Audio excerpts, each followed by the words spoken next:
तर लोकसभेसाठी पंकजा मुंडे यांना उमेदवारी जाहीर झाल्यानंतर त्यांनी पहिल्यांदाच बीड जिल्ह्यामध्ये प्रवेश केला। यावेळेस धामण गावात मुंडे समर्थकांकडून जोरदार शक्ती प्रदर्शन करण्यात आलं। दरम्यान मला लोकसभा लढवायची नव्हती तर राज्यात काम करण्याची इच्छा होती असं वक्तव्य यावेळेस पंकजा मुंडेंनी केलंय। तर प्रीतम मुंडे यांच्या उमेदवारीबाबत बोलताना पंकजा मुंडे या भावुक झाल्या।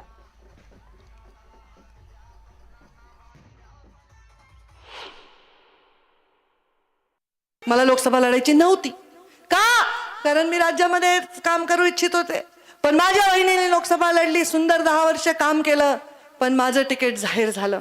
आता तिकीट जाहीर झाल्यानंतर माझ्या मनामध्ये अनेक प्रश्नांचं काहूर उठलं, अनेक प्रश्नांचं की आपण काय बरं करावं आता। ह्या माझ्या बरोबर प्रेम करणारे लोक नुसत्या बीड जिल्ह्यात नसून अख्ख्या राज्यात आहेत। आज त्या टीव्ही मधून ते बघत आहेत।